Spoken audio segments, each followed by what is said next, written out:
दोस्तों, मैं दीपक सर आप सबका स्वागत करता हूं अपने YouTube चैनल दीपक क्लासेस में। दोस्तों, आज हम लोग डिजिटल इलेक्ट्रॉनिक्स का एक कंसेप्ट पढ़ने जा रहे हैं जिसका नाम है बुलियंस लॉ। दोस्तों, जॉर्ज बुली नाम के साइंटिस्ट ने इसको डिजाइन किया था।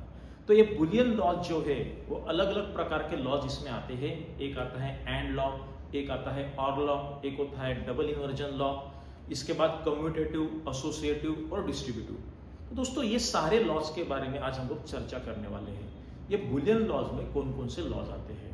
तो दोस्तों, बुलियन लॉज में सबसे पहले हम लोग पढ़ने वाले हैं एंड लॉज, उसके बाद पढ़ने वाले हैं और लॉज। तो दोस्तों, एंड लॉज और लॉज नाम के ऊपर से आपको समझ में आना चाहिए। एंड मतलब इसमें लॉजिकल मल्टीप्लिकेशन होने वाला है और मतलब इसमें लॉजिकल एडिशन होने वाला है। तो एंड का मतलब लॉजिकल मल्टीप्लिकेशन होता है, और का मतलब लॉजिकल एडिशन होता है। तो दोस्तों, चार पॉसिबल कॉम्बिनेशन इसमें होता है। वो चार पॉसिबल कॉम्बिनेशन कैसे याद रखना है इसको अच्छे से समझ लेते हैं। सबसे पहले मैंने यहाँ पे ए लिख दिया है, पहले कॉलम में ए लिख दिया। उसके बाद एंड का मतलब लॉजिकल मल्टीप्लिकेशन होता है, इसलिए मैंने डॉट डाल दिया। और का मतलब लॉजिकल एडिशन होता है, इसलिए मैंने प्लस लिख दिया। और उसके बाद 0 1 ए और ए बार, 0 1 ए और ए बार, इतना पॉसिबल कॉम्बिनेशन आने वाला है। मतलब एक के साथ 0, एक के साथ 1, एक के साथ ए या एक के साथ ए बार। तो इसमें जब ए डॉट 0 होता है तब आंसर आपका 0 होता है। तो दोस्तों, ए जो है वो एक तो 0 रहेगा, नहीं तो 1 रहेगा। तो इसका हम लोग प्रूफ देखते हैं। अच्छे से ध्यान देना, इसका प्रूफ कैसे आएगा। सपोज हमको प्रूव करना है, we have to prove A dot 0 equal to 0। तो a डॉट 0 का आंसर 0 कैसे आया ये अगर हमको प्रूव करना है तो दो उसमें कॉम्बिनेशन है। एक तो a की वैल्यू 0 रहेगी, नहीं तो a की वैल्यू 1 रहेगी। अगर a की वैल्यू 0 रहेगी तो अगर मैंने यहाँ पे डाला a की जगह पे 0 डाला तो 0 डॉट 0 आएगा, और एक बार a की जगह पे 1 डाला तो 1 डॉट 0 आएगा। तो दोस्तों, आपको पता रहेगा 0 इंटू 0 कितना होता है। 0 इंटू 0 0 होता है, इसके लिए इसका आंसर 0 आने वाला है। और a की जगह पे अगर मैंने 1 डाला तो 1 इंटू 0, 1 इंटू 0, 1 इंटू 0 कितना होता है, 0 होता है।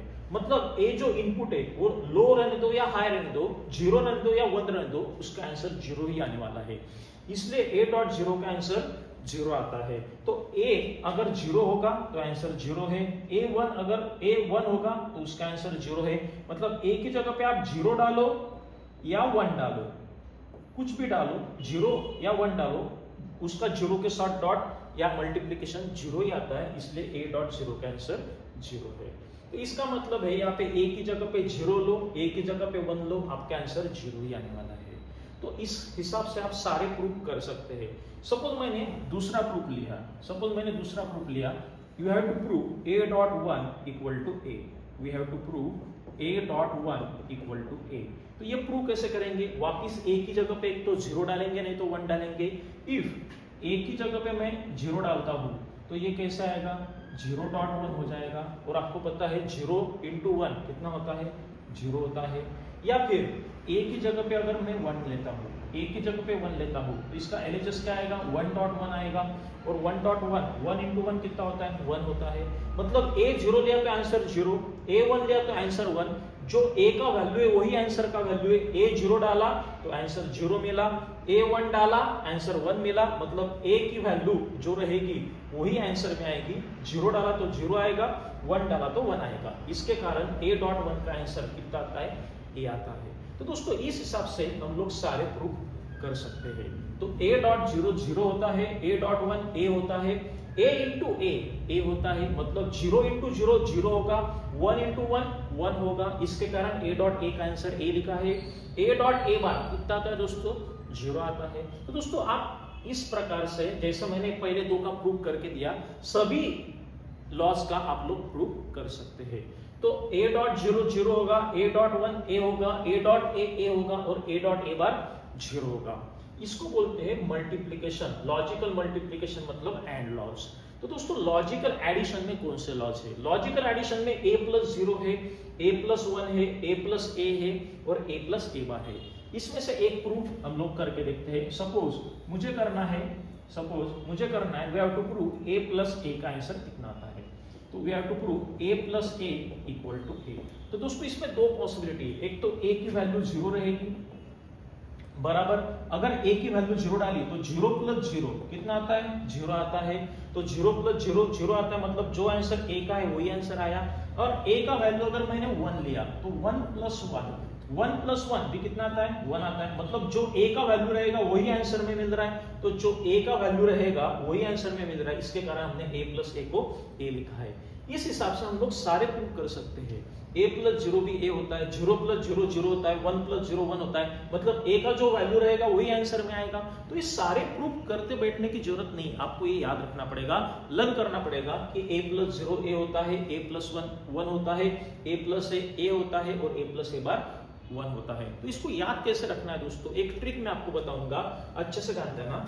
इसका ट्रिक क्या है, तो क्या करने का, 4 बार a लिखने का ऐसा कॉलम में, उसके बाद डॉट डालने का, इधर डॉट डालने का, इधर प्लस डालने का, और 0 1 a बार, इतना याद रखो 0 1 a बार। तो ये 4 पॉसिबल कॉम्बिनेशन बन गए। यहाँ पे सेंटर में a है और यहाँ पे फर्स्ट और थर्ड नंबर पे a है, तो यहाँ पे सेंटर में डालने का, यहाँ पे फर्स्ट और थर्ड में a डालने का, बाकी बचे हुए इधर 0 रहेंगे, बाकी बचे हुए इधर 1 रहेंगे।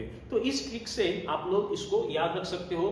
कॉलम में, फर्स्ट कॉलम में a लिखो, सेकेंड कॉलम में मल्टीप्लीकेशन, यहाँ पे एडिशन, थर्ड कॉलम में 0 1 a बार 0 1 a बार, यहाँ पे सेंटर में a डाल दो, यहाँ पे फर्स्ट और थर्ड पे a डाल दो, बचे हुए 0 और बचे हुए 1। इस हिसाब से आप एंड लॉज और ऑर लॉज कर सकते हैं। दोस्तों इसको लाइटली मत लो, इसको है ना आपको ट्रिक के हिसाब से आपको इसको याद रखना है, क्योंकि आगे जाके ये यूज होने वाला है, ठीक है।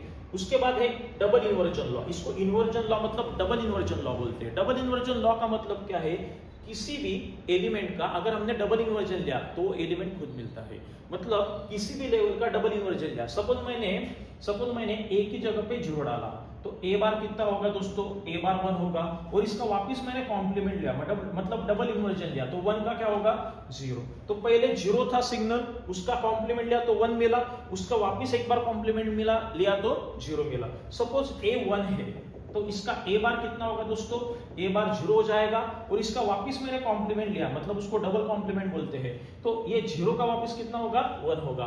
मतलब शुरू में जो लो सिग्नल है वही डबल कॉम्प्लीमेंट में मिल रहा है। अगर शुरू में 0 है तो डबल कॉम्प्लीमेंट उसका 0 ही रहेगा, शुरू में हाई है मतलब 1 है तो उसका डबल कॉम्प्लीमेंट 1 ही रहेगा। इसके कारण मैंने यहाँ पे लिखा है double complement of a is nothing but a, ठीक है। तो ये समझ में आ रहा है क्या, देखो इसको बोलते हैं डबल इन्वर्जन लॉ। तो दोस्तों हमने 3 लॉज अभी तक देखे, कौन कौन से देखे, एक देखा एंड लॉ, एक देखा और लॉ, और एक देखा double inversion law. And law और लॉ कैसे याद रखना मैंने आपको बताया, 4 बार a, उसके बाद डॉट या प्लस 0 1 a बार, सेंटर में a, फर्स्ट और थर्ड पे a, बचे हुए 0 बचे हुए 1। डबल इन्वर्जन में किसी भी सिग्नल का डबल इन्वर्जन वो सिग्नल खुद होता है, मतलब लो सिग्नल का डबल इन्वर्जन लो ही रहेगा, हाई सिग्नल का डबल इन्वर्जन हाई ही रहेगा। दोस्तों अभी ये जो 3 लॉज है आगे जो लिखे मैंने उसको अच्छे समझ लेते हैं। इसको शॉर्ट में कैड बोलते हैं, याद रखना कैड का मतलब होता है कम्यूटेटिव, एसोसिएटिव और distributive. C stand for commutative, A stand for associative and D stand for distributive. तो दोस्तों ये कैड लॉ क्या है देखते हैं। सबसे पहले देखते हैं कम्यूटेटिव लॉ। कम्यूटेटिव लॉ का मतलब क्या है, आपने अगर सीक्वेंस को एक्सचेंज भी किया मतलब स्वैप भी किया तो आंसर सेम रहता है, मतलब जो आंसर a डॉट b का रहेगा वही आंसर b डॉट a का रहेगा, जो आंसर a प्लस b का रहेगा वही आंसर b प्लस a का रहेगा, मतलब a डॉट b जो आएगा वही b डॉट आएगा और a प्लस b आएगा वही b प्लस आएगा। सपोज मुझे एसोसिएटिव लॉ याद रखना है तो मैं इसको कैसे याद रखूंगा, एसोसिएटिव लॉ मतलब a, तो इसमें है ना 3 वेरिएबल आएंगे a b और c, तो एक को ब्रैकेट रहेगा b और c को, तो यहाँ पे b और c को ब्रैकेट होगा तो दूसरी जगह पे a और b को ब्रैकेट रहेगा। तो एक बार b और c को ब्रैकेट डालना है, एक बार a और b को ब्रैकेट डालना है। तो एसोसिएटिव में जो है वो ब्रैकेट का शिफ्टिंग होता है, ब्रैकेट का शिफ्टिंग होता है मतलब एक बार bc को ब्रैकेट रहेगा, एक बार bc को रहेगा तो एक बार ab को रहेगा। तो यहाँ पे a dot b dot c is nothing but a dot b dot c। Similarly a plus b plus c equal to a plus b plus c। तो यहाँ पे b और c को ब्रैकेट डाला था, यहाँ पे a और b को ब्रैकेट डाला है। दोस्तों इसको प्रूव भी कर सकते हैं आप लोग। प्रूव कैसे करना है, एक एग्जांपल लेके आप लोग LHS का आंसर निकालो, बाद में RHS का आंसर निकालो, दोनों सेम आ रहे हैं वो दिखाओ। लेकिन ये प्रूफ पूछते नहीं है, लेकिन इसका यूज आगे जाके होने वाला है, इसलिए लॉज आपको याद रखना है। तो कम्यूटेटिव लॉ में सीक्वेंस चेंज कर सकते हैं, ए डॉट बी को ही बी डॉट ए बोल सकते हैं, या ए प्लस बी को ही बी प्लस ए बोल सकते हैं। एसोसिएटिव लॉ का मतलब है ब्रैकेट को आप शिफ्ट कर सकते हैं, मतलब एलएचएस में अगर ए और बी को ब्रैकेट होगा तो आरएचएस में आप बी और सी को रख सकते हैं, ठीक है। उसके बाद है last law, distributive law, D stand for distributive. इसका मीनिंग है opening of bracket. Opening of bracket मतलब ए डॉट बी प्लस सी अगर होगा, ए डॉट बी प्लस सी होगा, तो जस्ट हम लोग ब्रैकेट का ओपनिंग कैसे करते हैं, एक बार ए के साथ बी आएगा और एक बार ए के साथ सी आएगा, तो ए इंटू बी आएगा प्लस ए इंटू सी आएगा, मतलब opening of bracket A dot B plus C is nothing but A B plus AC, इसको आप ऐसे याद रख सकते हो। तो दोस्तों यहाँ पे कम्यूटेटिव, एसोसिएटिव और डिस्ट्रीब्यूटिव को कैसे याद रखना है, कैड। कैड का मतलब C stand for sequence change. Sequence change मतलब A plus B is nothing but B plus A dot B is nothing but B dot A. Associative का मतलब है एक्सचेंज ऑफ ब्रैकेट। ब्रैकेट को आप exchange कर सकते हैं, मतलब एक बार AB को ब्रैकेट रहेगा तो एक बार BC को ब्रैकेट रहेगा, एक बार AB को ब्रैकेट रहेगा तो एक बार BC को आप ब्रैकेट डाल सकते हो।